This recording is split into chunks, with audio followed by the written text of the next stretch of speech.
Hello friends, ఎలా ఉన్నారు? Wear face mask, be safe, అందరూ బాగుండాలి, అందులో మనం ఉండాలండి. ఇవాళ మన topic new car buying tips, లేక we can say it as pre delivery inspection.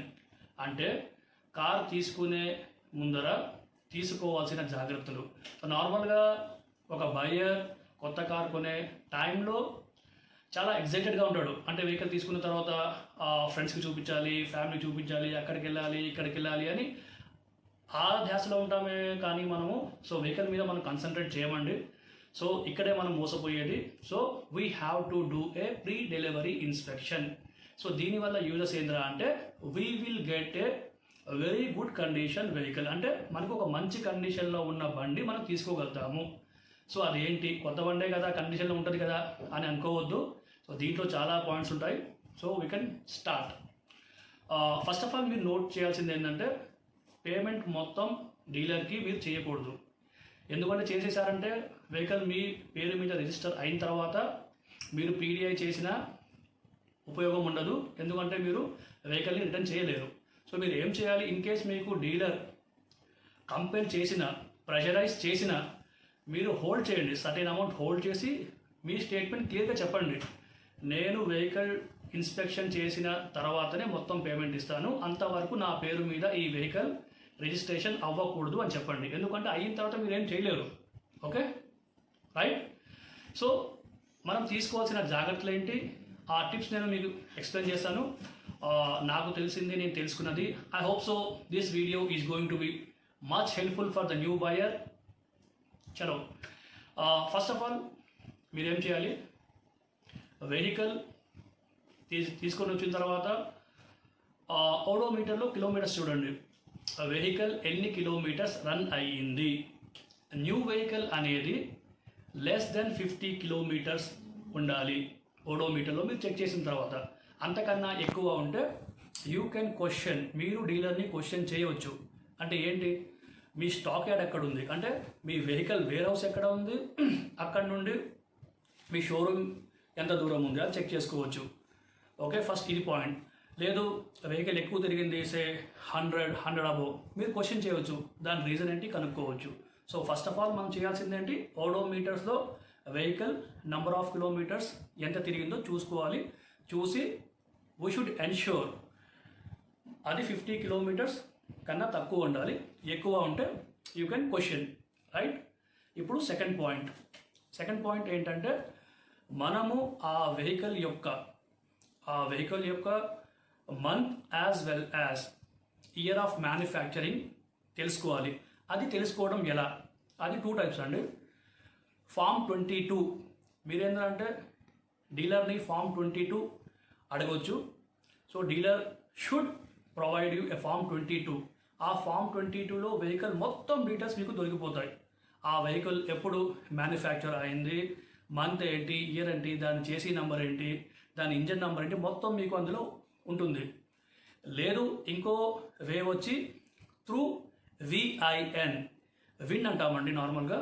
Win అంటే వెహికల్ ఐడెంటిఫికేషన్ నంబర్ అంటారు దాన్ని. ఇది మనం వెహికల్ యొక్క చేసిస్ నంబర్ త్రూ తెలుసుకోవచ్చు. ఇది సపరేట్ టాపిక్ మాట్లాడదాం. ఇది మాట్లాడితే వీడియో లెంతీ అయిపోతుంది. I will try to provide link in the description. నేను మీకు లింక్ డిస్క్రిప్షన్లో ప్రొవైడ్ చేస్తాను. అక్కడికి వెళ్ళి మీరు చెక్ చేయవచ్చు. లేదు నార్మల్గా మీరు గూగుల్లోకి వెళ్ళి how to know vehicle win అని, అలా జస్ట్ విన్ అనుకుంటున్నా మీకు తెలిసిపోతుంది. అది చూసి తెలుసుకోవచ్చు. ఇక్కడ వెహికల్ 3 months కన్నా ఎక్కువ పాతది ఉండకూడదు. ఉంది అంటే మీరు క్వశ్చన్ చేయవచ్చు డీలర్ని, లేదు మీరు ఇక్కడ నెగోషియేట్ చేయవచ్చు. You will have a scope for bargaining. అంటే మీరు వాళ్ళతో బేరం పెట్టవచ్చు. ఆ వెహికల్ కొంచెం పాతది ఉంది, 4, 5, 6 months అయిపోయింది, నాకు రేట్ తగ్గించండి. లేదు మీకు నచ్చకపోతే యూ కెన్ స్ట్రైట్ అవే సే నాకు ఈ వెహికల్ వద్దు, వెహికల్ మార్చమని మీరు చెప్పొచ్చు. ఇవి 2 ఫస్ట్ 2 పాయింట్స్. తర్వాత మీరు ఫిజికల్ ఇన్స్పెక్షన్ చేయాలి వెహికల్ది. అది ఎలా చేయాలి, సింపుల్ అండి. We can talk about 3 B's. B for boy, 3 B's. సింపుల్గా 3 B's. అదేంది, first of all body, second bonnet, or we can say it as hood. Third, boot space, or we can say it as dicky. Coming to body. So బాడీలో మనం చేయాల్సింది ఏంటి? First of all మీరు మీ sales person లేక డీలర్కి ఏం request చేయాలంటే ఆ vehicle inspection చేసే టైంలో ఆ వెహికల్ అనేది బ్రాడ్ డే లైట్ అంటే ఎండలో ఉంచాలి. నీడలో చూస్తే మీరు డిఫరెన్స్ కనుక్కోవడం చాలా కష్టం. అర్థమవుతుందా అండి? వెహికల్ అనేది, సో ఐ రిపీట్, వెహికల్ అనేది బ్రాడ్ డే లైట్లో ఉండాలి. నీడలో చూస్తే we can't make a difference, we can't get the difference. Clear? So మీరు చేయాల్సింది ఏంటి? ఫస్ట్ ఆఫ్ ఆల్ ఆ వెహికల్ పెయింట్ని చాలా జాగ్రత్తగా నోటీస్ చేయండి. ఎక్కడైనా డిఫరెన్స్ ఉందా అది చూసుకోవచ్చు. మీరు జస్ట్ నిల్చొని వెహికల్ సైడ్ నుంచి కొంచెం యాంగిల్లో చెక్ చేశారంటే మీకు వెహికల్ పెయింటింగ్ అయిందా, రీపెయింటింగ్ అయిందా, అలాంటిది డిఫరెన్స్ మీరు కనుక్కోవచ్చు. అదేవిధంగా ఇక్కడ మీరు కనుక్కోవడం కొంచెం మీకు డిఫికల్ట్ అనిపిస్తే మీకు డోర్స్కి, అదేవిధంగా మీరు డిక్కీ ఓపెన్ చేస్తే అక్కడ బీడింగ్స్ ఉంటాయి. ఆ బీడింగ్ని కొంచెం మీరు ముందుకు లాగి అక్కడ చెక్ చేసి అక్కడ మీకు పెయింట్ స్టెయిన్స్ అంటాం, అంటే పెయింట్ మరకలు ఏమైనా ఉంటే మీకు తెలిసిపోతుంది ఆ బండి అక్కడ రీపెయింటింగ్ అయింది. అదేంటి కొత్త వెహికల్కి రీపెయింట్ ఎందుకు చేస్తారు అని మీకు ఒక డౌట్ ఉండొచ్చు. అది పొరపాటు అండి. వెహికల్ని లోడ్ చేసే టైంలో, అన్లోడ్ చేసే టైంలో, లేదా లాజిస్టిక్స్ అంటాం మనం, ఆ టైంలో వెహికల్ అనేది కార్ డ్రైవర్స్ నడపకపోవచ్చు. నార్మల్గా ఏమవుతుంది, వెహికల్ లోడింగ్ అన్లోడింగ్ అనేది ట్రక్ డ్రైవర్స్ చేస్తారు. ఆ టైంలో డెంట్స్ ఉంటాయండి. So be careful about that. క్లియరా? సో అది చెక్ చేయండి. సో బాడీ చెక్ చేసే టైంలో మీరు అదేవిధంగా టైర్స్ని కూడా చూడాలి. టైర్స్ థ్రెడ్డింగ్ మంచిగా ఉందా, ఎక్కడైనా లైట్గా క్రాక్స్ ఉన్నాయా, అదేవిధంగా అది రిమ్ వీల్ కానివ్వండి, అలాయ్ వీల్ కానివ్వండి, అక్కడ ఏమైనా రస్టింగ్ ఉందా అది చెక్ చేసుకోండి. సో బాడీ మొత్తం మీరు చూసి కంప్లీట్ అయిన తర్వాత you go for hood in the sense bonnet open చేయండి. ఓపెన్ చేసిన తర్వాత లోపల సో మీరు ఏం చెక్ చేయవచ్చు, ఒకసారి కార్ స్టార్ట్ చేసి ఇంజన్ నాయిస్ ఎలా ఉంది. ఇది చాలా ఇంపార్టెంట్ పాయింట్ అండి, ఎందుకంటే కార్కి లైఫ్ ఇంజన్. సో మీరు తప్పనిసరిగా ఇంజన్ నాయిస్ని నోటీస్ చేయాలి. అక్కడ ఏమైనా తేడా ఉంటే ఆ వెహికల్ తీసుకోకండి. సో ఇంజిన్ నాయిస్ చెక్ చేసి ఇఫ్ యూ ఫీల్ కంఫర్టబుల్, మీకు నచ్చితేనే you can go for that vehicle. If not so you can straight away reject that vehicle. మీరు రిజెక్ట్ చేయవచ్చు. క్లియర్? ఇంజిన్ నాయిస్ చూడండి. తర్వాత మనకు బెల్ట్స్ ఉంటాయి. ఇప్పుడు ఏసీ బెల్ట్ ఉంటుంది, అదేవిధంగా ఫ్యాన్ ఉంటుంది. సో ఇవన్నీ ప్రాపర్గా ఫంక్షన్ చేస్తున్నాయా లేదా అది చెక్ చేయండి. అదేవిధంగా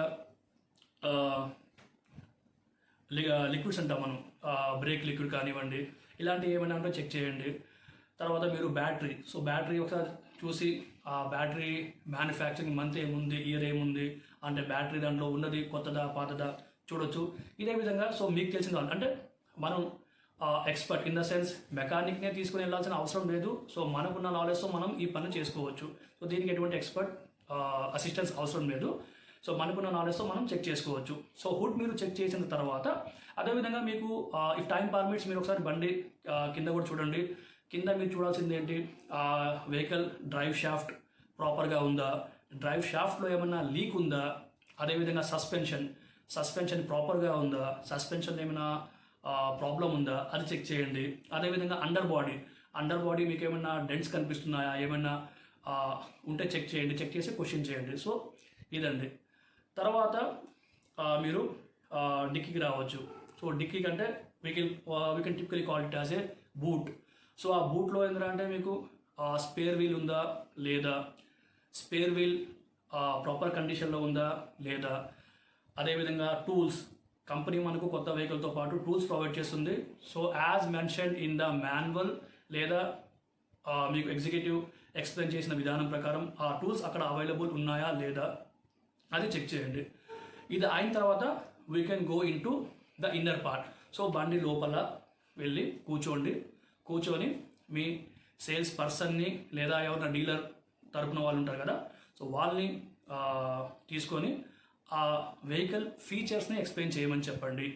ఏమైనా ఫీచర్స్ అంటే చూడండి, ఇప్పుడు లో ఎండ్ వెహికల్స్కి, ఐ మీన్ బేసిక్ మోడల్ వెహికల్స్కి అంత పెద్దగా ఫీచర్స్ ఉండకపోవచ్చు, but there might be some features, తెలుసుకోండి. అదేవిధంగా టాప్ ఎండ్ వెహికల్స్కి చాలా ఫీచర్స్ ఉంటాయి. ఆటో వైపర్స్ అని, ఆటో సెన్సింగ్ లైట్స్ అని, ఇలా చాలా ఉంటాయి. సో మీరు లోపల కూర్చున్న తర్వాత ఫస్ట్ ఆఫ్ ఆల్ అంటే మీరు ఎక్కడైనా స్టార్ట్ చేయొచ్చు. ఇది అంటే ఇలానే వెళ్ళాలి ఇదే ప్రాసెస్ అని కాదు, మీరు ఎట్లా అంటే ఎలా అయినా స్టార్ట్ అంటే చెక్ చేయవచ్చు. I mean to say first lights on చేయండి, హెడ్ ల్యాంప్స్ ప్రాపర్గా ఫంక్షన్ చేస్తున్నాయా, టైల్ ల్యాంప్ ప్రాపర్గా ఫంక్షన్ చేస్తుందా, ఇండికేటర్స్ ప్రాపర్గా ఫంక్షన్ చేస్తున్నాయా అది చెక్ చేయండి. లైట్స్ చెక్ చేసిన తర్వాత అంటే మీతో పాటు ఒక ఇద్దరినో ముగ్గురునో మీ ఫ్రెండ్స్ మీ ఫ్యామిలీనో తీసుకెళ్ళండి, వాళ్ళకి చెప్పండి అంటే ప్రాపర్గా ఫంక్షన్ చేస్తుందనేది చూడమని చెప్పండి, రైట్. లైట్స్ అయిన తర్వాత you can go for doors. So డోర్స్లో మీకు ఆటో డోర్స్ ఉంటాయి. So auto up and down, so అది చెక్ చేయండి ఫంక్షన్ అంటే మొత్తం 4 డోర్స్లో ప్రాపర్గా అది ఆటో మిర్రర్ ఫంక్షన్ పనిచేస్తుందా లేదా. అదేవిధంగా కొన్ని టాప్ అండ్ వెహికల్స్కి ఆటో ఫోల్డబుల్ ఓవిఆర్ఎమ్స్ అంటాం, అంటే బయట ఉన్న mirrors, out side rear view mirror ORVMs అంటాం. అవి కొన్ని వెహికల్స్కి ఆటో ఉంటాయి, లోపల నుంచి మనం క్లోజ్ చేస్తే అవి so we can call it as electrical foldable mirrors. Auto అంటే బయట నుంచి చేస్తారు, సో ఎలక్ట్రికల్ అని చెప్పొచ్చు లోపల కూర్చుంటే. సో మీరు అది చెక్ చేసుకోవచ్చు. తర్వాత ఎంఐడిలో ఏమైనా ఫీచర్స్ ఉన్నాయా అకార్డింగ్ టు ఓనర్స్ మాన్యువల్ అది అడిగి తెలుసుకోండి. అదేవిధంగా ఇన్ఫర్టైన్మెంట్ మ్యూజిక్ సిస్టమ్ ఉంటుంది, దాని గురించి తెలిసి కనుక్కోండి. సో ఇది ఏంటంటే మనకు ఫీచర్స్ తెలుసు అని మనం అనుకోవద్దండి, మీకు తెలిసి ఉంటాయి, I'm not denying that. So ఆబ్వియస్గా ఒక కార్ పర్చేస్ చేసే ముందు మనం మన సైడ్ నుంచి R&D చేస్తాము. సో అందులో మనకు చాలా పాయింట్స్ తెలిసి ఉంటాయి. సో నేను దాన్ని I'm not saying you don't know, but ఇలా చేయడం వల్ల మీకు ఏమంటే అది వెహికల్ ప్రాపర్గా ఫంక్షన్ చేస్తుందా లేదా అనేది మీకు తెలుస్తుంది. సో అది మొత్తం లోపల ఫంక్షన్స్ మొత్తం చూడండి. చూసిన తర్వాత అదేవిధంగా seats front and back, recline, incline ప్రాపర్గా అవుతుందా లేదా. సో బ్యాక్ మీకు సీట్ ఉంటాయి, సో బ్యాక్ సీట్కి మీకు ఇప్పుడు హెడ్ రెస్ట్ ఉంటాయి, అది ప్రాపర్గా ఫంక్షన్ చేస్తుందా లేదా. కొన్ని టాప్ అండ్ మోడల్స్కి బ్యాక్ సీట్ 60:40 రేషియోలో స్ప్లిట్ ఉంటుంది, అది ప్రాపర్గా ఫంక్షన్ ఇలా చూడండి. సో ఇలా చేసిన తర్వాత you can come to a conclusion vehicle is in a good condition, so I can go for that vehicle. అలా అనుకుంటేనే వెహికల్ తీసుకోండి. సో ఇది వెహికల్ తీసుకునే ప్రాసెస్. ఐ హోప్ సో ఈ వీడియో మీకు చాలా హెల్ప్ఫుల్ అవుతుంది అనుకుంటున్నాను. So please subscribe, share and like the video. Thank you. Next వీడియోలో కలుద్దాం. బాయ్, జై హింద్.